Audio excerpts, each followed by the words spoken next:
अस्सलाम वालेकुम दोस्तों चोरों की कहते हैं पंजाबी ते चोरों नूं पै गया मोर। ये मिसाल तो आपने सुनी है ना। यहाँ पे पीर भी जो है वो डिजिटल थे। ऐसी स्टोरी सामने आई है कि जिसको सुनकर कम से कम मैं तो बड़ा मतलब हैरान भी हुआ हूँ, परेशान भी हुआ हूँ। पाकिस्तान में ना कुछ देर पहले ना कुछ साल पहले कुछ फ्रॉड होते थे जी। एक मैसेज आ गया या कॉल आ गई जी, आप कितने पैसे निकल आए हैं, आप हमें पहले इतने पैसे भिजवाएं। हम मतलब नए नए तरीके का नए नए। लेकिन यहाँ पे इमरान खान साहब, बुशरा बीबी और जो गुगी साहब है ना, उनके साथ क्या हाथ हुआ है कोई सोच भी नहीं सकता। ये जो अपने आप में पीर बने हुए थे और हालात बताते थे और मुश्किलात से निकलना कैसे है, एक्चुअली ये एक ना अजीब ही मतलब इनके साथ हाथ हुआ है। ऐसा हाथ हुआ है कि आप सुनेंगे तो आप भी एक दफा तो परेशान हो जाएंगे कि यार किस लेवल के अदारे गेमें करते हैं। ये जरा साथ साथ सुने जरा। गूगली पर ये ब्रेकिंग हुई है तो गूगली की ऑडियो हमने ली है, आपको सुनाते हैं साथ साथ मीर साहब की आवाज में, और फिर उसके बाद इस पर बात करते हैं। सुने जरा। शरीफ की जासूसी करने वाले इनके साबिक एडीसी मेजर अब्दुर्रहमान ने गिरफ्तारी के बाद दौरान तफ्तीश होशरुबा इंकशाफात किए हैं। ज़राए ने बताया है कि मेजर अब्दुर्रहमान का नेटवर्क माजी में साबिक वज़ीर आज़म इमरान खान, इनकी अहलिया बुशरा बीबी और इनकी सहेली फराह खान गोगी की भी जासूसी करता रहा है और तमाम इंफॉर्मेशन फैज़ हमीद को फराहम की जाती थी। मेजर अब्दुर्रहमान ने बताया कि इनके जासूसी नेटवर्क में आईएसआई के 2 अफसरान रहमतुल्लाह और अरसलान सत्ती मरकजी हैसियत रखते थे, जिनकी पोस्टिंग फैज़ हमीद ने आईएसआई से फारिग होते वक्त बैरून मुल्क करवा दी थी। रहमतुल्लाह की पोस्टिंग सऊदी अरब में पाकिस्तानी सिफारत खाने में करवाई गई थी, जबकि अरसलान सत्ती की पोस्टिंग मुत्तहदा अरब अमारात में पाकिस्तानी सिफारत खाने में हुई। बताया जाता है कि कीनिया में कत्ल होने वाले सीनियर सहाफ़ी अरशद शरीफ के दुबई में क़याम के वक्त अरसलान सत्ती अपने साबिक बॉस फैज़ हमीद के ईमा पर इनके साथ राब्ते में थे और इन्हें कीनिया भिजवाने में भी शामिल थे। वज़ीर आज़म शहबाज शरीफ की पीएम हाउस में होने वाली गुफ्तगू की ऑडियो रिकॉर्डिंग्स लीक करने के इल्ज़ाम में मेजर अब्दुर्रहमान की गिरफ्तारी के बाद रहमतुल्लाह और अरसलान सत्ती को भी शामिल तफ्तीश करने का फैसला किया गया था और इन्हें पाकिस्तान तलब कर लिया गया था।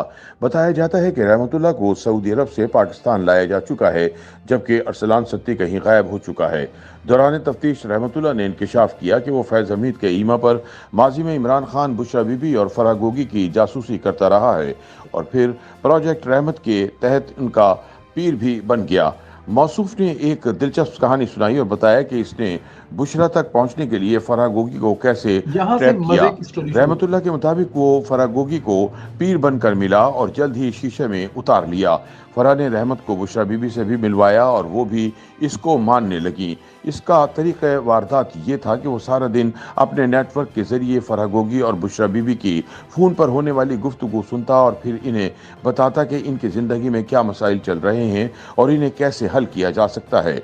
रहमतुल्लाह कभी पीर बनकर फराह गोगी को बताता कि वो अपने बेटे की वजह से परेशान है, तो कभी बुशरा बीबी को बताता कि खान साहब किन मुश्किलात में घिरे हुए हैं और इनके खिलाफ कौन क्या कर रहा है।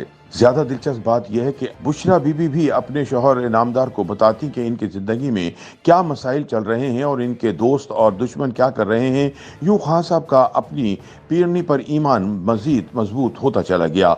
बताया जाता है कि रहमतुल्लाह और अरसलान सत्ती लेफ्टिनेंट जनरल फैज़ हमीद के लिए भी तब से काम कर रहे थे जब वो डायरेक्टर जनरल काउंटर इंटेलिजेंस तैनात थे। वो रहमतुल्लाह के जरिए बुशरा बीबी और फराह खान गोगी को ऐसी इंफॉर्मेशन फीड किया करते थे जिससे इनका अपना एजेंडा पूरा हो। यह भी मालूम हुआ है कि बुशरा बीबी को मानिका खानदान की करप्शन की फाइलें इकट्ठी करने की इतलात भी रहमतुल्लाह ने पीर बन कर दी थी, जिसकी तस्दीक फैज़ हमीद ने बतौर DG counter intelligence Imran Khan को की थी। तब मौजूदा army chief Asim Munir ISI के डायरेक्टर जनरल थे। यही वो वक्त था जब बुशरा बीबी ने इमरान खान को अपने इंटेलिजेंट पीर रहमतुल्लाह के कहने पर यह बशारत दी कि आसिम मुनीर अब इनके लिए खतरनाक साबित हो सकते हैं, लिहाजा फैज़ हमीद को नया आईएसआई सरबराह मुकर्रर कर दिया जाए। चुनांचे खान साहब ने ऐसे ही किया और आसिम मुनीर को इस ओहदे पर तैनाती के सिर्फ 8 माह बाद ही फारिग कर दिया गया। बताया जाता है कि फैज़ हमीद के डीजी आईएसआई बनने के बाद इस जासूसी नेटवर्क ने अपनी कार्रवाइयां और भी तेज कर दी। पहले तो यहां तक, आगे फिर सुनाते हैं आपको। आप ये देखें कि एजेंसियां चाहें तो क्या नहीं कर सकती कि उन्होंने इस पूरे नेटवर्क में अपने 2 बंदे डाले और वो जो 2 बंदे थे सारा दिन बैठ के इनकी कॉलें सुनते थे। कोई मोटी वड्डी साइंस नहीं हैगी। اب فرض کیا کہ میں بات کر رہا ہوں اپنے بینک سے بات کر رہا ہوں اور میری کیا مشکلات ہے, میرا قرضہ منظور نہیں ہو رہا اور کیا ہو سکتا ہے, تو مجھے کوئی کہے یار آپ کے چہرے سے پریشانی نظر آ رہی ہے, نہیں نہیں کوئی نہیں ٹھیک ہے, نہیں نہیں نہیں نہیں, آپ کسی مالی مسائل میں شکار ہیں, تو میں سوچوں گا یار بات تو ٹھیک ہے, میرے بینک کے ساتھ کچھ مسائل چل رہے ہیں مالی مسائل, ہاں کچھ ہے تو صحیح, کچھ بینک کے لون کا پرابلم ہے, میں پیری پہ جاؤں گا پیر صاحب دے, پیر صاحب ایڈے پہنچے ہوئے ہو تو انوے بھی پتا ہے 4 لاکھ کا روڑا ہے ذرا آپ کا, ہاں جی 4 لاکھ کا ہی روڑا ہے جی, آپ چاہتے ہو کہ اس طرح ملے, بینک کہتا ہے کہ اس طرح دینا, جی بالکل اس طرح ہی ہے. اب میری ساری گفتگو تو سنی ہوگی اس بندے نے, جو بندہ میرے سامنے پیر بن کے بیٹھا ہوا ہے, میں تو پیری پہ جاؤں گا نا بھائی جان, مسئلے تو حل دسو, بتاتے ہیں جی حل آپ کو, آپ ایسے ایسے ایسے کر لیں, جو وہ مجھ سے کروانا چاہتے ہیں میں ویسے ویسے کرتا جاؤں گا, کیونکہ میں ان کے شیشے میں پودا اتر چکا ہوں. یہاں پر بھی یہی ہوا ہے, سارا دن بیٹھ کے فرا گوگی کی اور Pinky sorry Bushra be be کی وہ کالیں سنتے تھے, اور اس کے بعد ان کو بتاتے تھے کہ آپ کے یہ مسئلے ہیں. فرا گوگی جہاں جو آپ کا بیٹا ہے نا, وہ آپ کے لیے پریشانی کا باعث ہے, کیونکہ وہ ظاہر ہے اپنے بیٹے کے بارے میں گفتگو کر رہی ہے کہ وہ مطلب جو بھی کر رہا ہے جیسا بھی ہے, اور خان صاحب کے بارے میں وہ بشرا بی بی سے بات کر رہے ہیں, اور بشرا بی بی کو بتا رہے ہیں کہ یہ مسئلے ہیں. تو خاص طور پر جب بنے ہوئے لگے ہوئے عاصم منیر سے پرابلم ہے, کیونکہ ظاہر ہے عاصم منیر کو رستے سے ہٹانے کے لیے بہترین طریقہ یہی تھا کہ وہ خان صاحب کو کہیں کہ عاصم منیر پیر صاحب کی تو بات ٹالتے نہیں ہے, وہ اپنی گھر کی پیر کی تھی ان کی. تو کیسا فائن قسم کا چھکا مارا جنرل فیض مید نے کہ اپنے بندے گزار کر اپنا بندہ پیر بنا کر, اور وہ پیروں سے ڈی جی آئی ایس آئی کو ہٹا دیا. کیا بات ہے, اور خود ڈی جی بن کے بیٹھ گئے. آگے سنیں ذرا, آگے جا کے کیا کیا آتا ہے اس میں. رحمت اللہ نیٹ ورک فیض عبید کو لمحے لمحے کی خبریں دیتا ہے اور وہ آگے اپنا چورن عمران خان کو بھیج دیتے. یوں موصوف خان صاحب کے قریب ہونے کے بعد بشرا بی بی کے بھی کافی قریب ہو گئے. اسی لیے پنکی پیرنی نے خان صاحب کو یہ بتا دیا تھا کہ فیض عبید کا آرمی چیف بننا کتنا ضروری ہے, ورنہ وہ بطور وزیر اعظم اپنی آئینی مدت پوری نہیں کر پائیں گے. یہی وجہ تھی کہ جب جنرل باجوہ نے فیض حمید کو آئی ایس آئی چیف سے ہٹا کر کور کمانڈر پشاور تعینات کیا تو عمران خان نے پھڈا ڈال دیا, جو ان کے زوال کا باعث بنا. جنرل باجوہ کے بعد جنرل عاصم منیر نئے فوجی سربراہ بنے اور فیض حمید کو وقت سے پہلے ریٹائرمنٹ لے کر گھر جانا پڑا. ایسے میں اس امکان کو بھی رد نہیں کیا جا سکتا کہ فیض حمید کو مستقبل قریب میں فوج کی جانب سے کسی کارروائی کا سامنا کرنا پڑے. یاد رہے کہ ماضی میں آئی ایس آئی چیف فیض حمید کے اے ڈی سی رہنے والے میجر عبد الرحمان نے گرفتاری کے بعد تفتیش کے دوران اعتراف کیا ہے کہ وہ فیض حمید کے کہنے پر وزیر اعظم شہباز شریف کی آڈیوز ریکارڈ کر کے لیک کرتے رہے. ان کا آئی ایس آئی میں کوڈ نیم میجر ارسلان ہے, مگر ان کا اصل نام عبد الرحمان ہے. موصوف نے تفتیش کے آغاز میں اپنے جرم کا اعتراف کر لیا تھا. خیال رہے کہ چند ماہ پہلے وزیر اعظم شہباز شریف کے دفتر میں ہونے والی گفتگو کی آڈیو سوشل میڈیا پر لیک ہونے کے بعد تحقیقات کا آغاز کیا گیا تھا اور وزیر اعظم ہاؤس کا عملہ شامل تفتیش کیا گیا تھا. میجر عبد الرحمان کے اقرار جرم کے بعد فیض حمید کے قریبی دونوں افسران رحمت اللہ اور ارسلان صدیقی کو بھی شامل تفتیش کرنے کا فیصلہ کیا گیا تھا. یہ دونوں صاحبان فیض حمید کے انتہائی قریب سمجھے جاتے ہیں اور بطور ڈی جی آئی ایس آئی تبادلے کے بعد بھی ان کے ساتھ مسلسل رابطے میں تھے. میجر عبد الرحمان ماضی میں لیفٹیننٹ جنرل فیض حمید کے اے ڈی سی رہے ہیں جب وہ ڈی جی آئی ایس آئی تھے. جب اکتوبر 2022 میں جنرل باجوہ نے وزیر اعظم عمران خان کی مرضی کے برخلاف فیض کا پشاور تبادلہ کر دیا تو انہوں نے میجر عبد الرحمان کو عمران خان کا اے ڈی سی لگوا دیا. تحریک عدم اعتماد کے نتیجے میں عمران خان کو وزارت عظمیٰ سے ہٹائے جانے کے بعد میجر عبد الرحمان وزیر اعظم شہباز شریف کے اے ڈی سی کے طور پر خدمات انجام دیتے رہے اور فیض حمید کے لیے ان کی جاسوسی بھی کرتے رہے. فیض یہ انفارمیشن عمران خان کو مہیا کرتے تھے جو اپنے سیاسی مقاصد کے حصول کے لیے استعمال کرتے تھے. یاد رہے کہ عمران اپنی کئی تقاریر میں یہ دعویٰ کر چکے ہیں کہ اداروں میں ان کے لوگ ابھی موجود ہیں جو انہیں اہم ترین معلومات فراہم کرتے رہتے ہیں.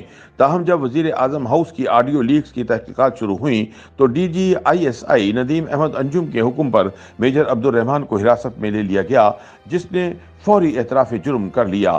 اس نے دکھ کا لمحہ اس میں بتائیں کیا ہے کہ جن کی ڈیوٹی دشمنوں کی جاسوسی کرنے کی تھی نا, وہ اپنوں کی جاسوسی کرتے رہے, اور جن کی ذمہ داری یہ تھی نا کہ وہ حفاظت کریں, وہ اپنے لیے سیٹیں خالی کرنے کے لیے کوشش کرتے رہے ہیں. کوئی اپنے لیے اپنی جو وزارت عظمیٰ کی جو ٹنور ہے اس کو 10 سال کرنا چاہتے ہیں, اور جو آئی ایس کا ڈی جی تھا وہ آرمی چیف بننا چاہتا تھا, اور ملک کی حفاظت کم اور اپنے جو مفادات ہیں ان کی حفاظت زیادہ تھی. یہ ساری سننے کے بعد इस पे अब क्या बात करूं मैं कि क्या जनरल फैज हमीद साहब इस हद तक, ये मेरा नहीं ख्याल कि आर्मी में इनके खिलाफ कोई कार्रवाई ना हो, होनी चाहिए और बिल्कुल होनी चाहिए। और ये इसको आने वाले वक्त के लिए देखें, ये मेरे लिए तो चलो जो नुकसान हुआ, मेरे मुल्क के जो नुकसान हुआ, मेरे लीडरान कायदे मोहतरम मियां मोहम्मद नवाज शरीफ साहब, मरियम नवाज और दूसरे तमाम लीडरान के लिए जो नुकसान हुआ हुआ।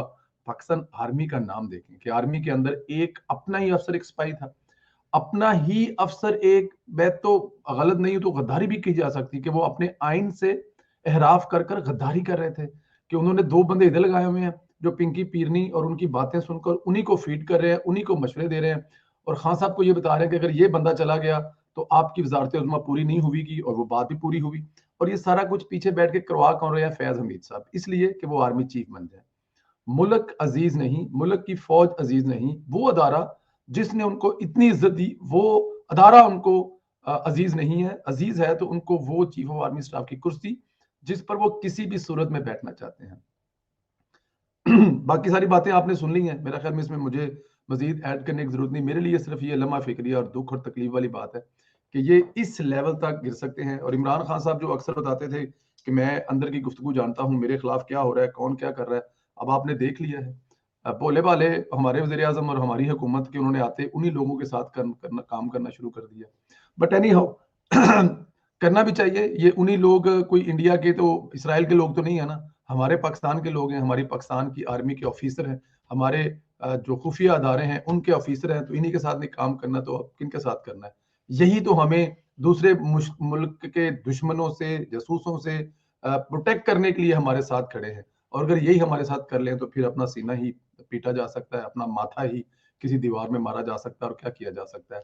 अगर आर्मी इन जैसे अफीसरों के साथ कार्रवाई नहीं करेगी ना, इसलिए कि ये हमारे साबक मेजर हैं, ये हमारे साबक जनरल हैं, तो फिर आने वाले वक्त में इससे बड़े भी हादसों के लिए ये अदारा तैयार रहे।